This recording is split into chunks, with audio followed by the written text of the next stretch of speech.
फर्क है? तो आप लोग में से बहुत लोग पब्लिक एंटरप्राइजेस और कंपनी में सोचते होंगे कि पब्लिक जो कंपनीज है that is owned by the government. So basically public enterprises are owned by the government, right? So public companies वैसी ही होती हैं कंपनीज जिसको हम कंपनीज एक्ट के थ्रू रजिस्टर कराते हैं. आ रही बात समझ में? तो वो जो होती है वो कंपनी जो शेयर आपकी इश्यू करती है मार्केट में पब्लिक के लिए, जैसा आपका रिलायंस क्या है, रिलायंस लिमिटेड कंपनी है क्योंकि रिलायंस का शेयर आ रहा है. लेकिन पब्लिक एंटरप्राइज या पब्लिक सेक्टर अंडरटेकिंग जिसको हम PSUs कहते हैं, they are those enterprises which is basically owned, controlled and managed by the government. ठीक है, जो सरकार के द्वारा संचालित होती है आपका जो भी इंटरप्राइजेस ऑर्गेनाइजेशन, उनको हम कहते हैं पब्लिक इंटरप्राइजेस. जिसको ओन करना, कंट्रोल करना, मैनेज करना, चेंजेस लेकर आना, कुछ भी अगर हो रहा है वो गवर्नमेंट के द्वारा हो रहा है तो उसको हम कहते हैं पब्लिक इंटरप्राइजेस. सो यहां पर आपकी बुक में एक डेफिनेशन गिवन है, that is the public enterprises refers to the enterprises which is owned, managed and controlled by the government. और यहां पर आपका गवर्नमेंट कौन हो सकता है? सेंट्रल गवर्नमेंट भी हो सकता है, स्टेट गवर्नमेंट भी हो सकता है और लोकल गवर्नमेंट भी हो सकता है. लोकल गवर्नमेंट वैसे गवर्नमेंट हैं जो डिस्ट्रिक्ट लेवल पे, विलेज लेवल पे काम करते हैं आपके ग्रामीण क्षेत्रों में, जिनका कार्य जो करते हैं, जो गवर्नमेंट चलती है जिसको हम पंचायती राज कहते हैं, उसको हम कहते हैं लोकल गवर्नमेंट. स्टेट गवर्नमेंट राज्य सरकार, सेंट्रल गवर्नमेंट केंद्र सरकार. ठीक है, तो ये किसी भी गवर्नमेंट के द्वारा इसको ओन किया जा सकता है, उसको हम पब्लिक इंटरप्राइजेस कहेंगे. क्लियर हो गई बात, समझ में आया? और ज्यादातर वैसी इंटरप्राइजेस इनके अंडर में आते हैं जो कि सोशल सर्विसेज प्रोवाइड करते हैं, जैसे कि आप रेलवे हो गया, वाटर आपका रोड ट्रांसपोर्ट हो गया, वाटर, इलेक्ट्रिसिटी, गैस. तो ये सारी चीजें जो सोशल सर्विसेज और आपके लाइफ के लिए जो सर्विसेज जरूरी हैं, वो ज्यादातर आपके पब्लिक सेक्टर अंडरटेकिंग या पब्लिक एंटरप्राइजेस में आते हैं. क्लियर हो गई बात? कभी भी क्वेश्चन अगर आता है कि पब्लिक सेक्टर अंडरटेकिंग यानी PSU या पब्लिक एंटरप्राइजेस दोनों सेम है, लेकिन पब्लिक कंपनी और पब्लिक एंटरप्राइजेस सेम नहीं है, याद रखिएगा. यहां तक बात सबको समझ में आ गई? एवरीवन? Yes ma'am. अब इसके फीचर्स की तरफ हम मूव ऑन करते हैं. तो पब्लिक एंटरप्राइजेस जो हैं, इनके क्या क्या फीचर्स हैं, इसके बारे में हमने लास्ट क्लास में भी पढ़ लिया है. मुझे कौन बच्चा बताएगा इसके फीचर्स के बारे में? Who is going to elaborate it? Raise your hand. Who is going to tell me about it?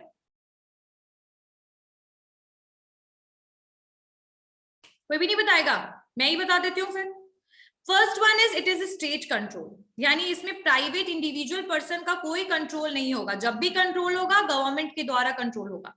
ठीक है, so it is always controlled by government. No individual person is going to control this. कोई भी individual, private companies, private person ऐसे इसको basically own नहीं कर सकता. It is always basically controlled by the government, right?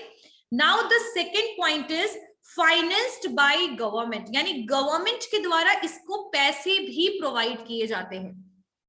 पैसे यानी कि उस इंटरप्राइज को रन करने के लिए जो भी फंड की रिक्वायरमेंट होगी वो गवर्नमेंट लगाता है. ठीक है, गवर्नमेंट उसमें पैसा लगाएगा, रेज करेगा, फाइनेंस करेगा.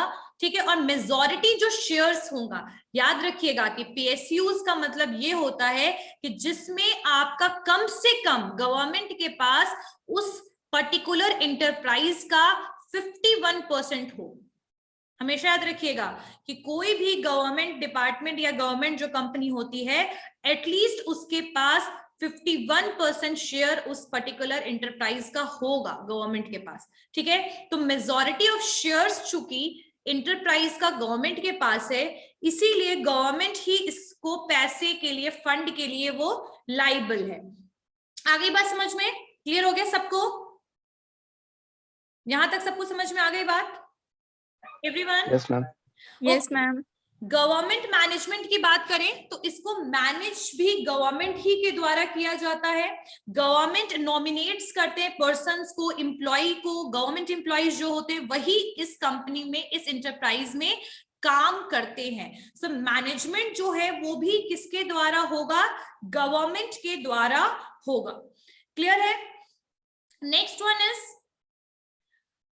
Is public services. जो इस टाइप की जो भी आपकी इंटरप्राइजेस होते हैं वो बेसिकली सर्विसेज किसको देते हैं? पब्लिक को, यानी जनता को सर्विस देने का काम इन इंटरप्राइजेस का होता है। ठीक है, अब इनका एम है प्रॉफिट कमाना, इनका एम नहीं है। That is these enterprises are never for profit motive or for commercial motive, but some कुछ ऐसे हैं अंडरटेकिंग्स भी जो हैं प्रॉफिट मोटिव के लिए, लेकिन ज्यादातर इनका मैक्सिमम एम जो है, मैक्सिमम जो इनका जो बोल सकते हैं ना कि फोकस जो होता है, that is toward the social welfare and for the society. Clear होगी बात? समझ में आया सबको? क्लियर हो गया यहां तक point? Yes ma'am. Next point is accountability. अब अकाउंटेबिलिटी का मतलब होता है कौन इसका जवाब कौन देगा। ठीक है, सो ये अकाउंटेबल है पब्लिक को। कौन अकाउंटेबल है? ये एंटरप्राइजेस जो हैं वो पब्लिक को अकाउंटेबल हैं, क्योंकि गवर्नमेंट जो है वो खुद पब्लिक के लिए है। तो गवर्नमेंट को अकाउंटेबल है, इसका मतलब पब्लिक को अकाउंटेबल है। तो यहां पर ये गवर्नमेंट रिप्रेजेंट करती है लोगों को, इसीलिए लोगों के लिए ये क्या है? बेसिकली अकाउंटेबल है। Now the next one is, next feature is legal status. अगर मैं लीगल स्टेटस की बात करूं तो पब्लिक एंटरप्राइजेस जो हैं उनका सेपरेट लीगल एंटिटी का कॉन्सेप्ट है, यानी कि इसको स्टैब्लिश किसके द्वारा किया जाएगा? लॉ के द्वारा इसको लाया जाएगा, कानूनी तौर पर इसको लाया जाएगा। और पब्लिक एंटरप्राइज जो है वो ऑपरेट होगा आपके स्टेट और गवर्नमेंट पॉलिसीज के हिसाब से। ठीक है, next one is profit. Profit मैंने पहले बताया था कि these enterprises are not run for profit motive only, but they are for the social welfare. अब यहां पर अब हम आते हैं फॉर्म्स ऑफ पब्लिक एंटरप्राइजेस। कितने टाइप के आपके पब्लिक एंटरप्राइजेस हैं? ठीक है, तो आपके पब्लिक एंटरप्राइजेस के मैंने आप लोगों को बोला था कि देयर आर 3 टाइप्स। ठीक है, यहाँ आपके बुक में 3 टाइप दिया हुआ है, तो हम ये तीनों टाइप को कवर करेंगे जितना भी मैंने अभी कराया। किसी को कोई डाउट है उसमें? No ma'am. समझ में आया सबको? Yes ma'am. Yes ma'am. Okay, everyone turn on your camera. Camera turn on कीजिए। चलिए स्टार्ट करते हैं अब आगे टाइप्स में। Departmental management, departmental organisation, departmental undertaking, these all 3 are same. याद रखिएगा, departmental management, departmental organisation, departmental undertaking, these all are same. ये तीनों अल्टरनेटिव नाम है एक ही के। तो डिपार्टमेंटल जो मैनेजमेंट होता है वो क्या है, यानी डिपार्टमेंटल ऑर्गेनाइजेशन आपका क्या है, इसके बारे में हम पढ़ते हैं। ठीक है, सो जो डिपार्टमेंटल मैनेजमेंट है वो बेसिकली वैसा डिपार्टमेंट होगा जो गवर्नमेंट के द्वारा उसको अंडरटेक कर लिया जाता है।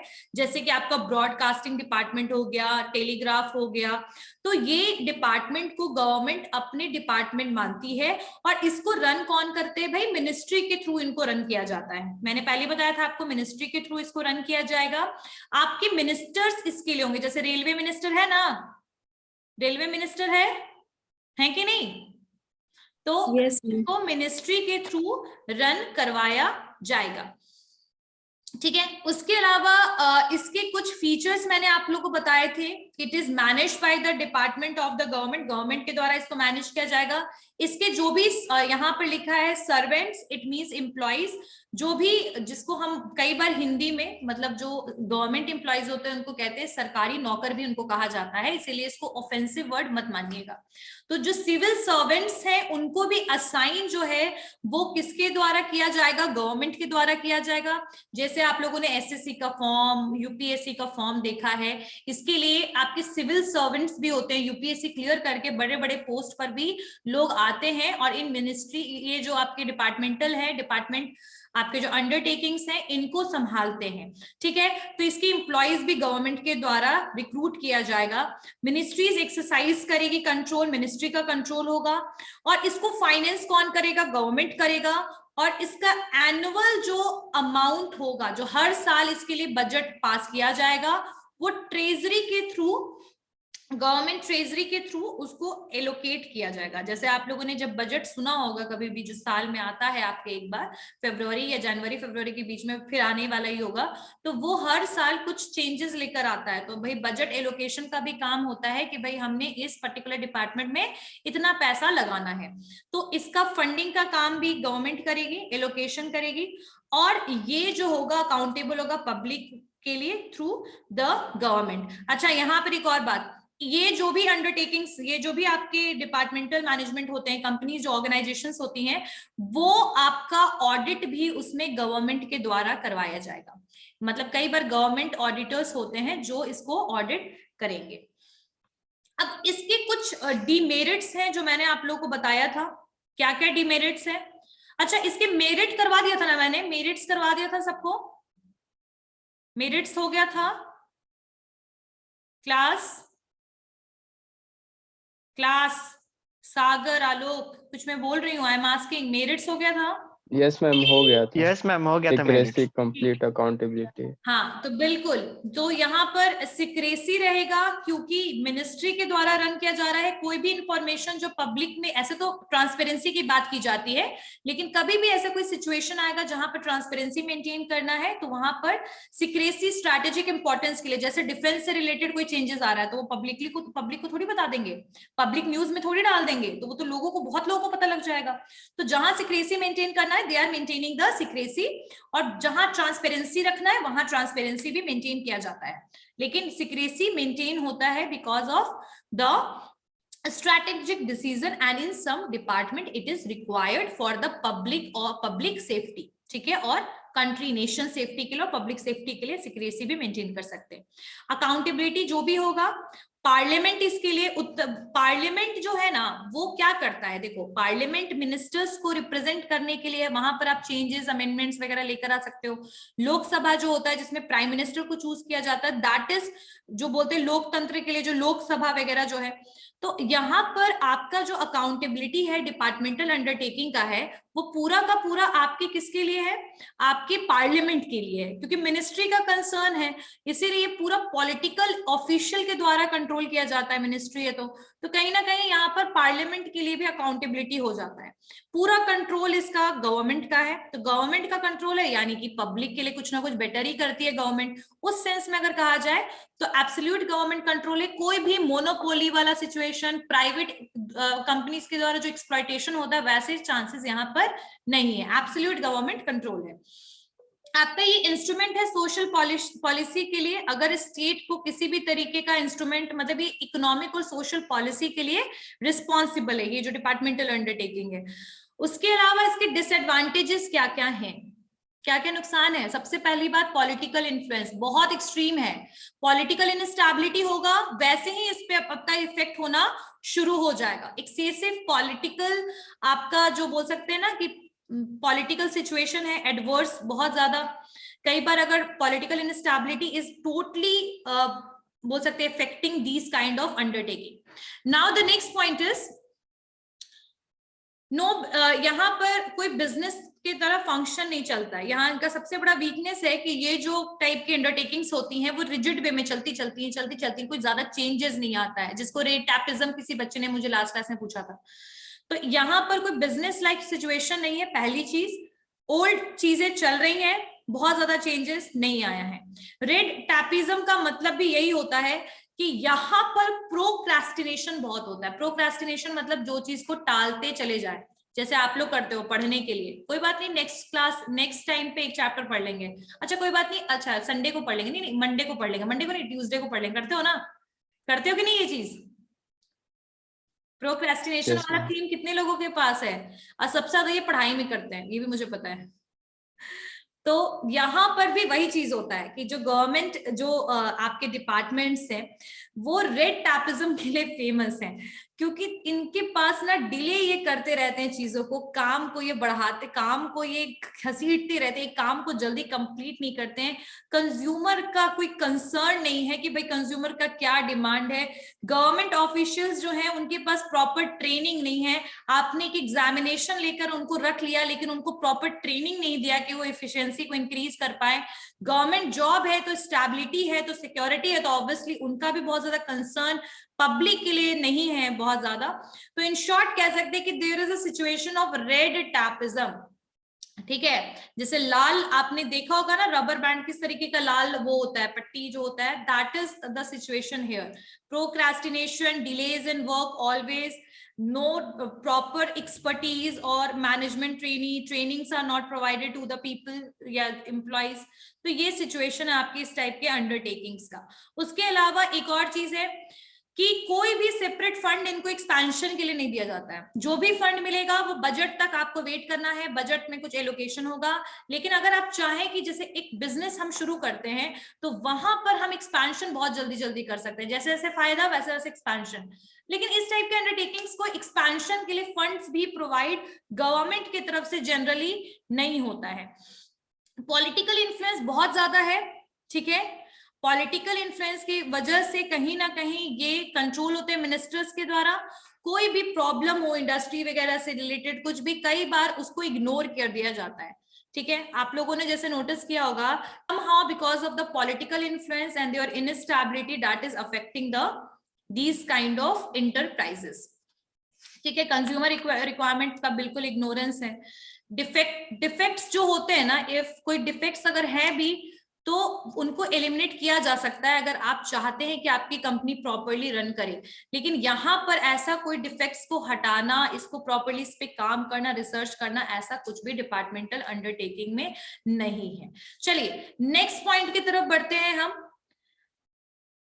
कंपनी मैनेजमेंट और मैनेजमेंट बाय बोर्ड्स, ठीक है। कंपनी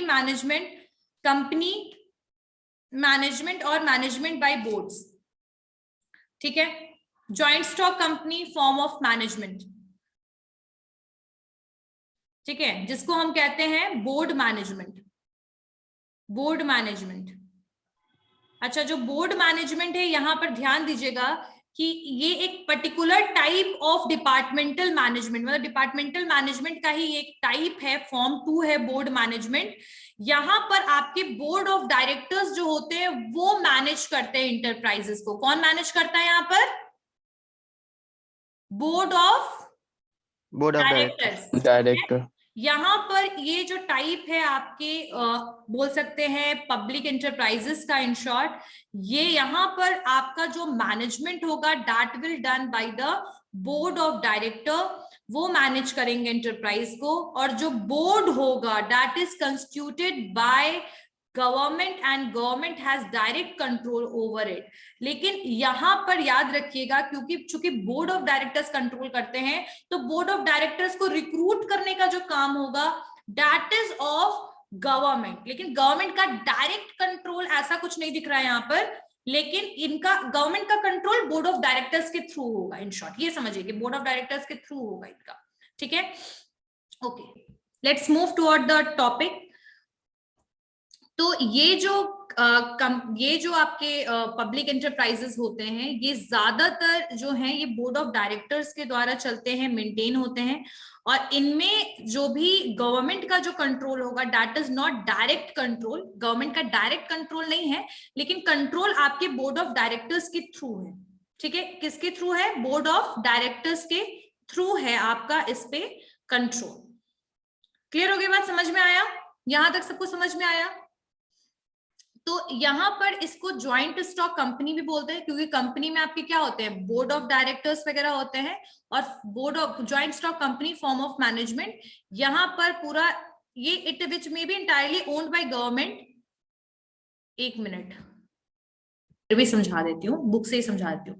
तो joint stock company form of जो मैनेजमेंट है, यहाँ पर ये जो इंटरप्राइजेस हैं विच मे इंटायरली ओन्ड बाय गवर्नमेंट, मतलब जो इंटायरली ओन तो गवर्नमेंट के द्वारा होता है लेकिन ऑपरेट होता है as a private limited companies, यानी कि ऑपरेट होता है एक कंपनी की जैसा, जैसे कंपनी ऑपरेट होता है, लेकिन ओन्ड होता है गवर्नमेंट के द्वारा, जो मैं आपकी किताब से बता रही हूँ। ठीक है, इसके फीचर्स क्या है, ये इस टाइप की जो गवर्नमेंट जो आपकी कंपनीज होती है उनके क्या फीचर है कि पहली बात ये ओन्ड होगा गवर्नमेंट के द्वारा, इसका नेचर कॉमर्शियल होता है। इसका नेचर क्या होता है,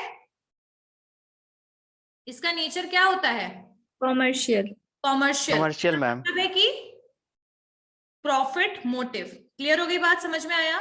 सो इन शॉर्ट यहां पर ध्यान देने वाली बात यह है, joint stock company form of management जो है वो कहता है कि कुछ इंटरप्राइजेस ऐसे होते हैं, हर एक नहीं, गवर्नमेंट के हर एक इंटरप्राइजेस ऐसे नहीं होते हैं, सर्टेन कुछ ऐसे इंटरप्राइजेस होते हैं जो इंटायरली ओन्ड होता है आपके गवर्नमेंट के द्वारा, लेकिन उसको ऑपरेट एक प्राइवेट लिमिटेड कंपनी की जैसा किया जाता है। जैसे प्राइवेट कंपनी कैसी होती है कि वो प्रॉफिट मोटिव के लिए काम करती है, उसके पास बोर्ड ऑफ डायरेक्टर्स, तो वही सेम चीज यहां पर भी है आपकी प्राइवेट लिमिटेड कंपनी की तरह, it will work but it is owned by the government and even it is for the commercial purpose, यानी कॉमर्शियल पर्पस के लिए इसको रन किया जाता है, चलाया जाता है।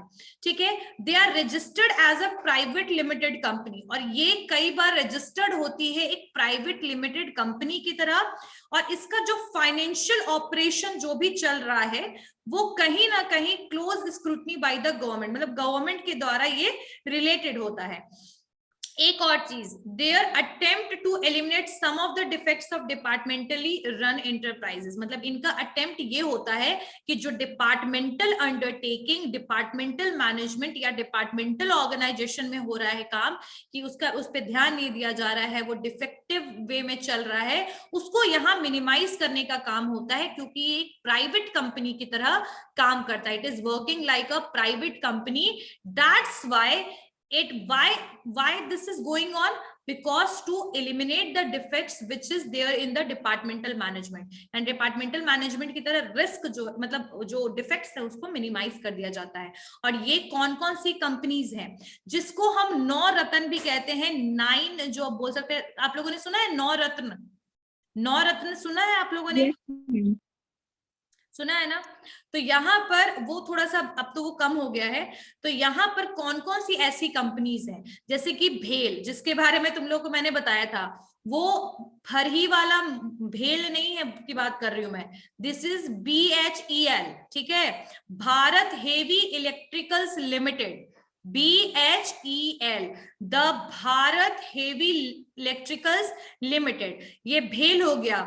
HSL, Hindustan steel limited. अच्छा तुम लोग को मैं बताओ एक चीज, इसको ना पब्लिक सेक्टर यूनिट भी कहते हैं। आप लोगों ने सुना होगा कि आपके कुछ फ्रेंड्स होंगे, मतलब आपके कोई नोन होंगे जो बोलते होंगे कि मेरा जॉब PSU में है, यानी कि गवर्नमेंट जॉब है मेरा, बोलते हैं ना, कहते हैं ना, तो ये वही है, PSUs ही है एक तरीके से, लेकिन यहाँ पर इनको बोल दिया गया है joint stock company. Joint stock company की तरह ये चलता है, लेकिन गवर्नमेंट के द्वारा ज्वाइंट स्टॉक कंपनी है, गवर्नमेंट के द्वारा कंट्रोल्ड है, लेकिन ऑपरेशन पूरा कॉमर्शियल है और प्राइवेट कंपनी की तरह है। बस ये याद रखिएगा डिफरेंस, ठीक है। अच्छा, यहाँ और भी चीजें मैं कुछ बताऊंगी आपको कि कौन कौन सी कंपनी होंगे। HSL, भेल हो गया, HAL, Hindustan antibiotic limited, Bharat aluminium company limited, BACL, फिर SAIL, the steel authority India limited, ये सारे आपके joint stock company form of management है। सबको क्लियर हो गया यहाँ तक? भेल, SAIL, HSL, HAL, clear? Yes ma'am. Yes ma'am. अब हम आगे बढ़ते हैं। एक आपका बोर्ड ऑफ मैनेजमेंट है, जिसके बारे में मैंने बताया कि it is a part of departmental management, एक तरीके का इसका ये पार्ट है। यहाँ पर आपका जैसे वहां गवर्नमेंट रन करता है ना, गवर्नमेंट के द्वारा डिपार्टमेंटल मैनेजमेंट रन होता है और वो मिनिस्ट्री के द्वारा ओन्ड होता है, तो वैसे ही यहाँ पर जो होगा ना कि बस आपका इंटरप्राइजेस सेम होगा, लेकिन इसको मेंटेन करने का काम बोर्ड ऑफ डायरेक्टर्स का होगा, तो दैट इज बोर्ड मैनेजमेंट। इसको क्या बोलते हैं हम? बोर्ड मैनेजमेंट, ठीक है। नेक्स्ट वन इज, अच्छा एक मिनट,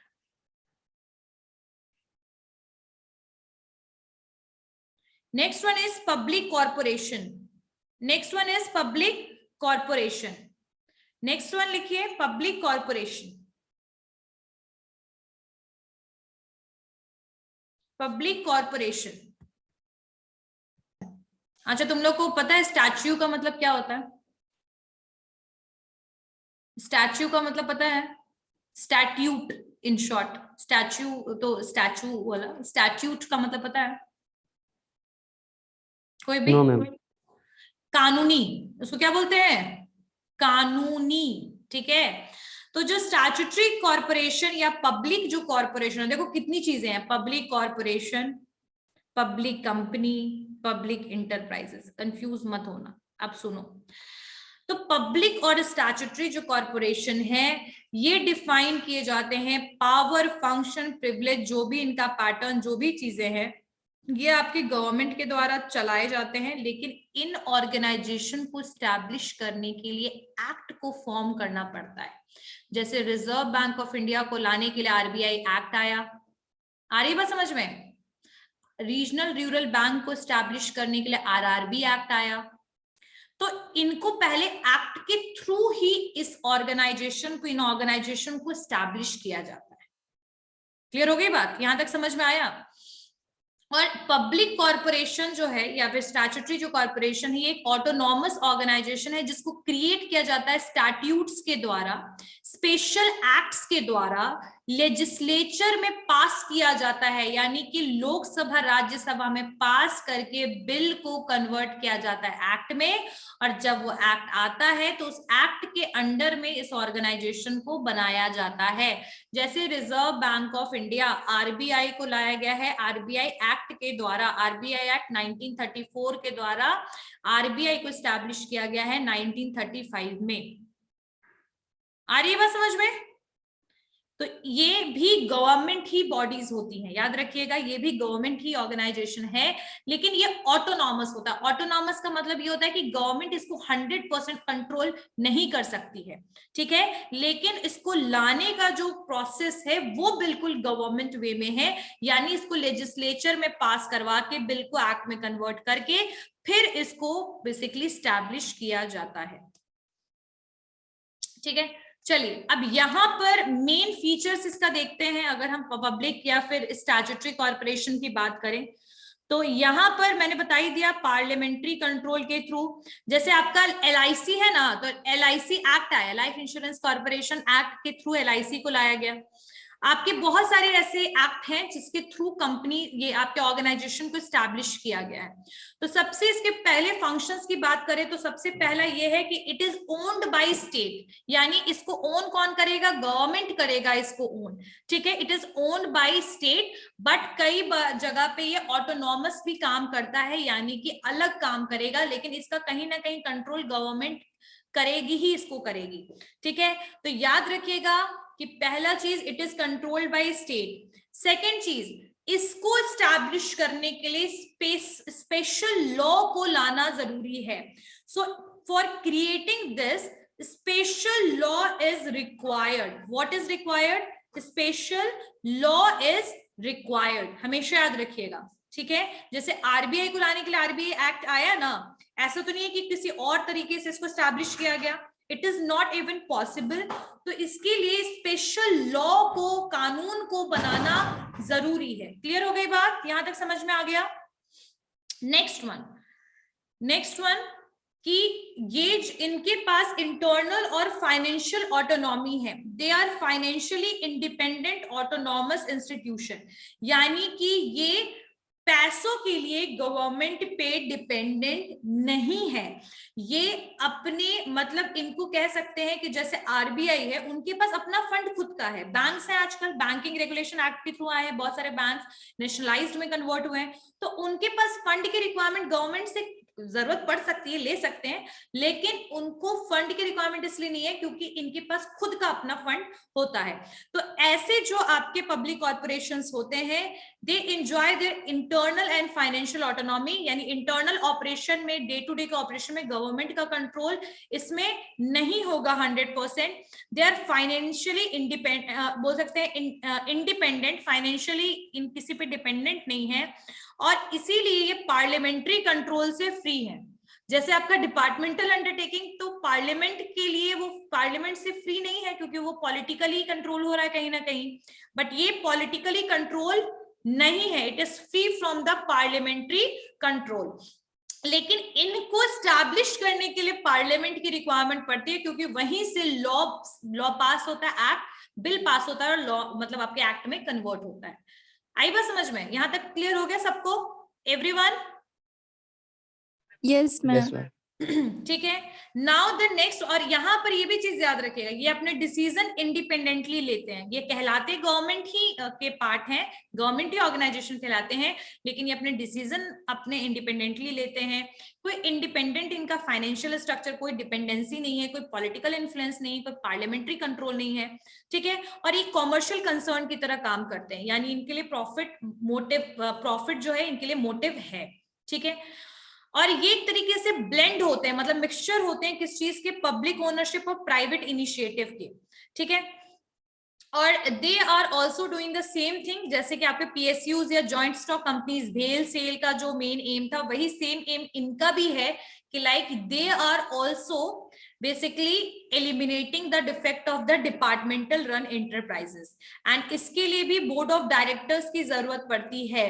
तो यहाँ पर भी आपके बोर्ड ऑफ डायरेक्टर्स होते हैं, ठीक है, जिसको अपॉइंट किया जाता है गवर्नमेंट के द्वारा, who need not be from the cadre of civil servant but that is appointed by the government. अब ये कौन कौन सा है, जैसे आपका LIC हो गया, लाइफ इंश्योरेंस कॉर्पोरेशन हो गया, स्टेट रोड डेवलपमेंट कॉर्पोरेशन हो गया, स्टेट ट्रेडिंग कॉर्पोरेशन हो गया, दामोदर वैली कॉर्पोरेशन हो गया, रिजर्व बैंक ऑफ इंडिया हो गया, oil and natural gas commission हो गया, एयर इंडिया हो गया। खैर एयर इंडिया को हटा देना, that is already privatised, that is sold to the Tata, ठीक है, टाटा ग्रुप को सेल कर दिया गया है, तो इसमें एयर इंडिया मत लिखिएगा।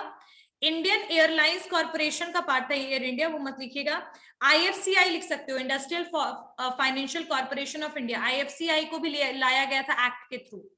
FCI food corporation of India, जिसका पार्ट FSSAI है, food safety standard authority of India, FSSAI भी जो FCI के अंडर में आता है, उसको भी एक्ट के थ्रू लाया गया था।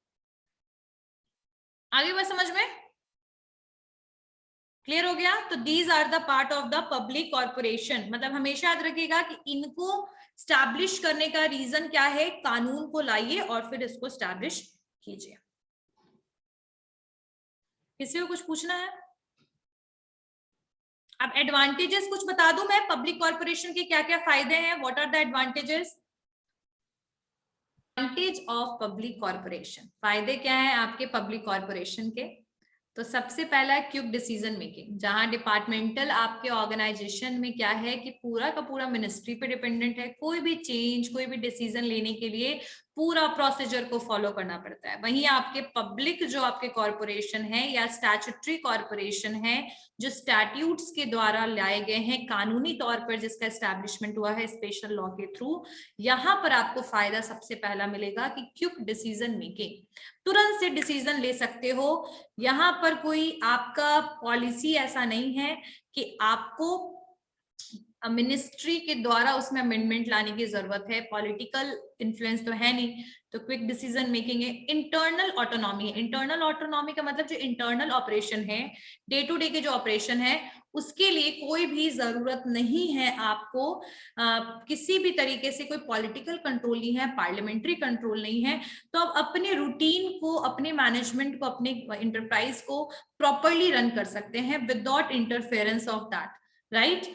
नेक्स्ट है कि यहाँ पर जो आपके फाइनेंशियली इंडिपेंडेंट है, तो आपको गवर्नमेंट के लिए, गवर्नमेंट के फंड का वेट नहीं करना पड़ेगा, है ना। अब जैसे डिपार्टमेंटल मैनेजमेंट में फंड उनको एक्सटेंशन के लिए मिलता ही नहीं है, लेकिन वही सेम चीज आपके इसके साथ तो नहीं है, स्टैट्यूटरी कॉर्पोरेशन के साथ ऐसा नहीं है।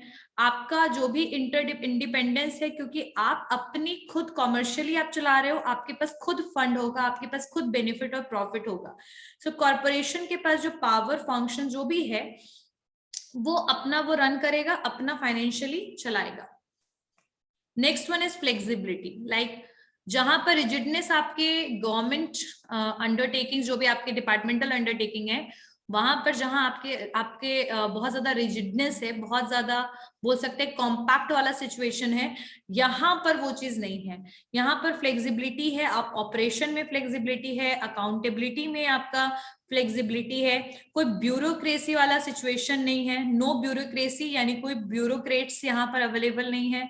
उसके अलावा आपका जो बिजनेस इंटरप्राइजेस है वो आपका बिल्कुल फ्लेक्सिबल है, कुछ भी बदलाव, चेंजेस, कोई भी रिक्वायरमेंट है, प्री रिक्विजिट्स, कुछ भी जरूरत है आप कर सकते हो। नेक्स्ट वन इज इफिशिएंट है, comparatively to departmental management it is more efficient.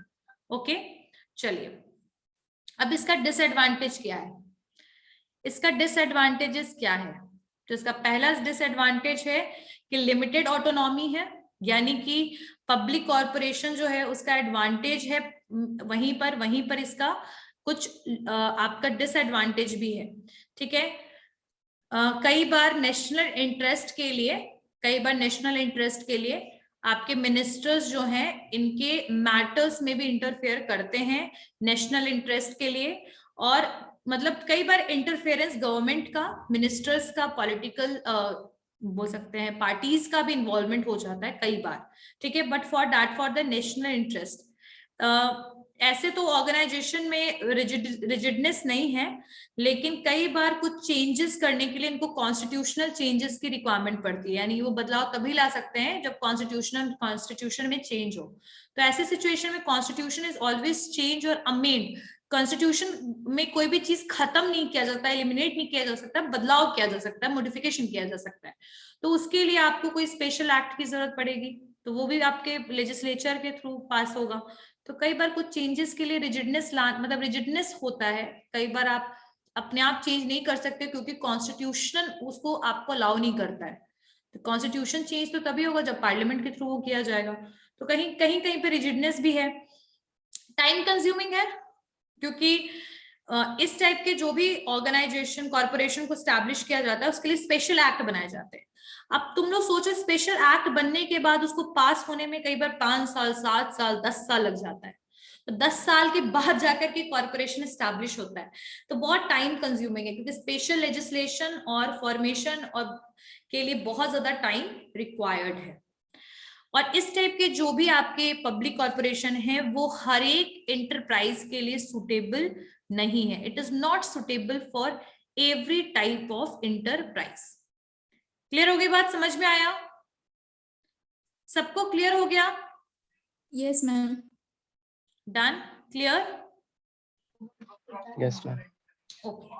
So in the next class, we are going to understand that what is the advantages and disadvantages of public enterprises.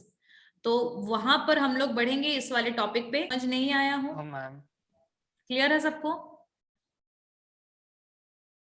Yes